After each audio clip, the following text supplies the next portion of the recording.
Assalamualaikum warahmatullahi wabarakatuh.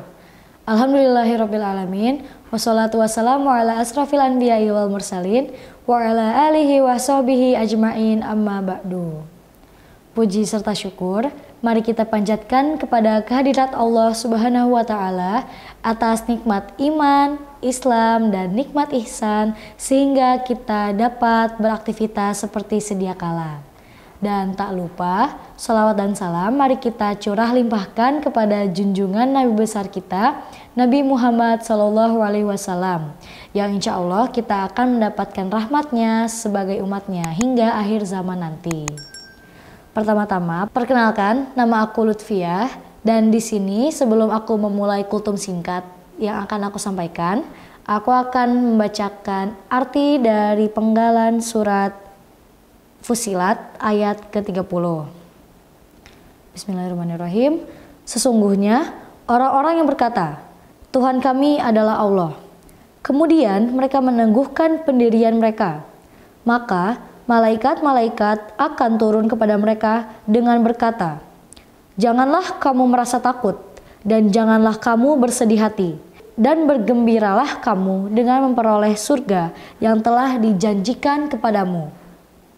Dari ayat tersebut, aku akan menyampaikan sebuah kultum yang berjudul Tegar di Jalan Dakwah.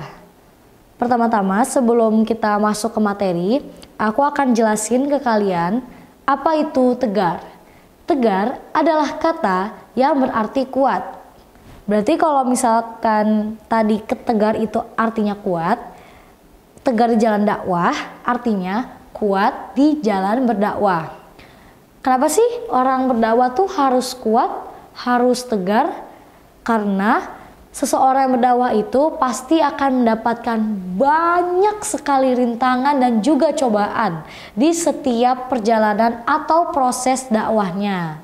Nah, maka dari itu seorang pendakwah pasti perlu pondasi-pondasi atau bekal sebelum dia memulai berdakwah. Di sini aku akan menyampaikan 6 poin kiat tegar dalam berdakwah atau 6 pondasi utama sebelum kita memulai dakwah kita.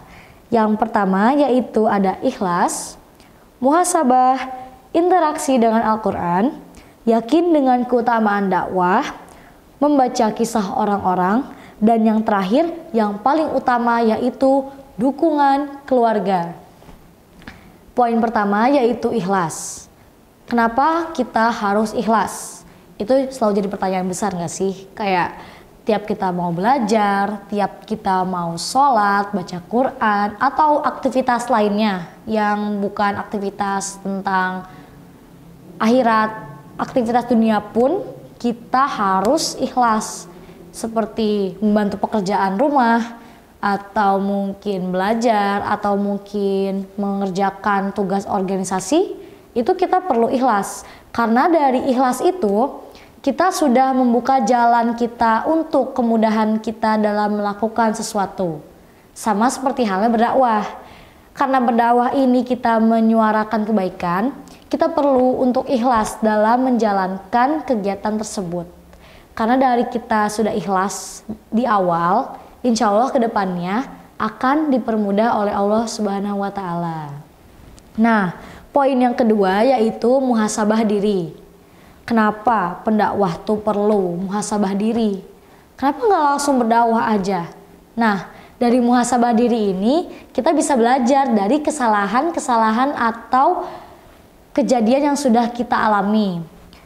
Contohnya nih kayak dari kesalahan, misalkan kita pernah berbuat salah di masa lampau. Nah, dari kesalahan itu bisa kita jadikan pelajaran untuk kita. Dari pelajaran ini bisa kita jadikan bekal untuk kita berdakwah.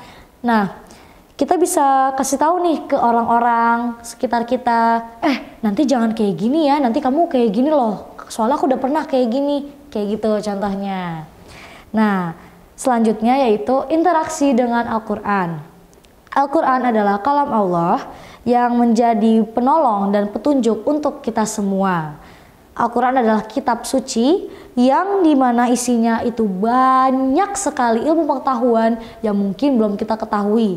Bahkan orang yang sudah berilmu pun pasti ada ilmu yang belum dia pelajari kalau dia belum mempelajari Al-Quran. Nah, kenapa di sini Al-Quran itu termaksud dari kiat tegar dalam berdakwah? Karena dari Al-Quran sendiri, seorang pendakwah itu mendapatkan kekuatan untuk menyampaikan dakwahnya. Ilmu-ilmu yang dia pelajari itu bisa ditambahkan dengan nilai-nilai Al-Quran. Seperti ayat yang sudah tadi aku artikan, itu tuh menjadi tambahan ilmu dalam kultum pada video ini. Dan berikutnya yaitu poin keempat adalah yakin dengan keutamaan dakwah. Kenapa kita harus yakin dalam keutamaan berdakwah?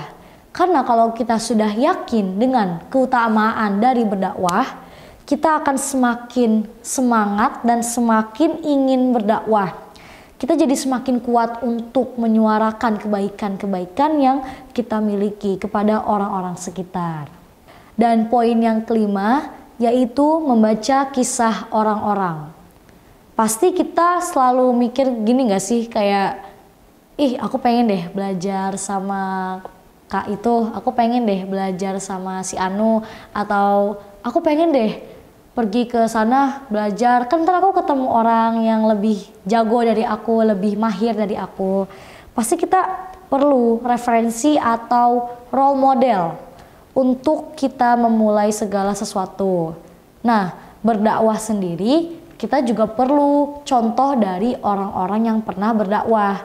Kenapa? Karena dari kita membaca kisah orang-orang yang pernah berdakwah, kita jadi tahu gimana cara berdakwah, gimana cara berbicara yang benar, intonasi yang benar, dan juga gimana cara kita menyampaikan ilmu-ilmu yang akan kita sampaikan kepada orang-orang, yaitu dengan cara membaca referensi atau kisah dari orang-orang yang pernah berdakwah. Nah, itu tadi baru 5 kan poinnya. Nah, sekarang poin terakhir yang gak kalah penting, bahkan penting banget, yaitu dukungan dari keluarga kita sendiri. Terlebih khusus dari orang tua kita. Kalau kita nih, semisal mau ngelakuin sesuatu, kayak misalnya belajar, terus kita gak minta ridho nih sama orang tua kita. Nah, itu pasti akan ngerasa kayak, kok berat banget ya? Aku udah baca materi ini berulang kali. Aku udah mati-matian belajar sampai malam bergadang. Tapi kok nggak masuk-masuk juga ya materinya? Nah, itu bisa jadi karena kita nggak minta ridho sama keluarga kita. Terlebih khususnya sama orang tua kita ya. Yang paling minimal banget tuh kita minta sama orang tua kita. Karena ridho Allah adalah ridho orang tua. Jadi kalau kita ingin memulai dakwah kita, ingin memulai menyuarakan sebuah kebaikan atau kebaikan, kita itu perlu dan wajib banget minta ridho sama orang tua kita. Kita ngomong sama mereka, Umi, Abi, insya Allah aku memulai membuat konten tentang dakwah. Insya Allah aku mau mulai membuat channel YouTube misal tentang dakwah. Minta doanya ya, minta ridhonya, seperti itu.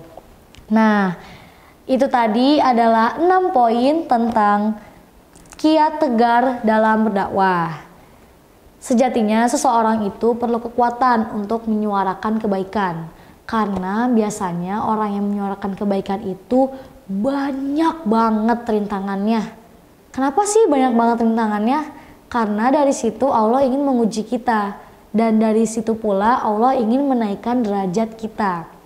Kalau kita kuat dalam menjalankan dakwah kita, kalau kita tetap berpegang teguh, kita tetap tegar, kita tetap istiqomah menjalankan kebaikan, insya Allah akan melipat gandakan pahala kita dan Allah akan menaikkan derajat kita. Mungkin itu saja dari aku. Kesalahan datang dari aku sendiri, kebaikan dan kebenaran datang dari Allah. Sekali lagi aku Lutfiah dan terima kasih. Wassalamualaikum warahmatullahi wabarakatuh.